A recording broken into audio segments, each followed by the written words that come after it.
Hail Zamet, peace, gods and goddess. Okay. Uh, if you follow Zamet, okay, you adhere to our ideology, and if you heard Brother Comey speak, even Brother Sub Zero, then you must first be able to understand that nothing I am about to talk about matters without proper weapons of deterrence. Okay, and notice is simply not nuclear, which we have stated multiple times. Okay, a weapon of mass deterrence can be chemical, biological, radiological. It can be multiple things. You understand? Agent Orange is a perfect example of this.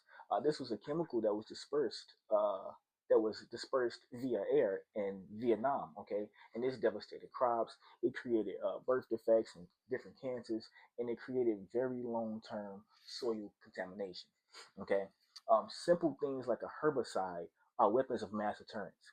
And as a black nationalist or a Pan Africanist, and or a Pan Africanist, just like Brother Comey has stated, this is something you must be willing to accept because this is the reality, and that the process is not complicated, but it is very necessary. Do you understand? No nation has ever been able to obtain autonomy or sovereignty without weapons of mass deterrence. Okay, the USA has only been able to deploy its weapons and its force upon other nations who lacked hard deterrence. Okay, Iraq in 2003 is a prime example. They had no nuclear power, which led to the invasion.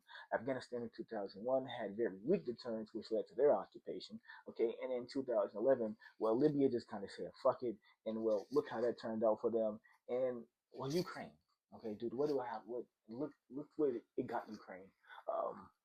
Ukraine, I don't really even know when they ever decided to try to develop it, but when I surely know when they said they're not going to do it anymore, we see what I got them. Um, you need you need these weapons of mass deterrence to um, ensure the stability of the infrastructure that is being built in that nation. Your infrastructure is not guaranteed protection without these different levels of weapons of mass deterrence. You understand? With the Zimmi population existing in the U.S., you must be able to recognize what weapons of mass deterrence has been used on our population within the U.S. Okay, see, within the U.S. nation, the power does not look like tanks crossing borders or even the occupation of certain territories. In America, um, they have to the American as a nation, America as a nation has to maintain a sense of national stability to the world, and we see that crumbling. But that's a difference. That's we're getting there. Well, we are seeing that crumble. But so power within the U.S., the way that they flex their power within the U.S. looks more like zone decisions, the neglecting of certain infrastructures, school funding uh, uh, formulas, and policing policies that are very aggressive, and even things like fucking the property tax dynamics are examples of how America is flexing its power within. Okay, so essentially, the equivalent of white America invading black American communities to, let's say, America invading Venezuela is that when white America invades black America, um, what happens is you see displacement and the dispossession of black communities versus when America goes and invades Venezuela, we're going to see military action and bombs. This is an example of how they are achieving the same goal, but doing it on a different level. You understand? Um, when we talk about what white America has done, white America has used non kinetic, non nuclear weapons of mass deterrence against black America. Okay, this is redlining, this is environmental racism. Okay, like building AI data centers in black neighborhoods. Okay, or even the aggressive policing policies. Okay, these are weapons of mass deterrence. What are they deterring us from doing? Okay, this is important to understand. Okay, black Americans don't politically or economically control a state. So we have to evaluate community level of deterrence because our communities are the very thing that constitutes our nation once we bring them together. Okay, so This means what has to happen is if black communities are disrupted, this should result in the furthering of the breaking of the U.S. system. Okay, this should impact the cost of just about everything within America. Okay, and this should ultimately uh, cause the stability of America to suffer even greater.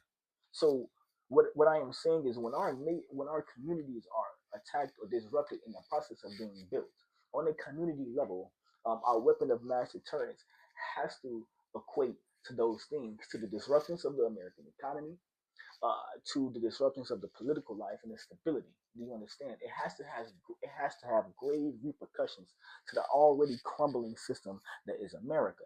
Do you understand? The key here is not to aid the U.S. in rebuilding or gaining its power. The key is to capitalize on the instability and create a situation where the rise of the Zenit population within the U.S. is in fact the very thing that is creating the stability within the U.S. itself, putting the Zamet nation essentially in charge, okay, or giving us a sense of leverage. Nations that do not possess weapons of mass deterrence, but still have a certain level of autonomy and sovereignty within their community, um, what their sense of weapon of mass deterrence look like, it results in intervention being way too expensive. America is not going to invade somewhere where they have to spend too much fucking money, especially if the next two things is that it's too messy. They have to shed so much blood that the world see.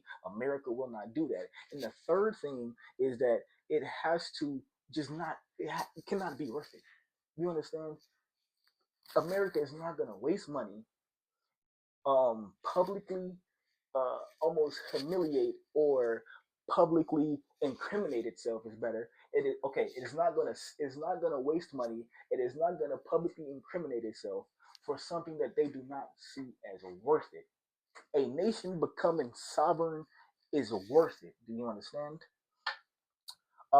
This is how the Zambian population creates community level deterrence while preparing for full state level deterrence. Okay, every level of power needs deterrence, but the deterrence must match the terrain in which uh, that certain situation is arising. Do you understand?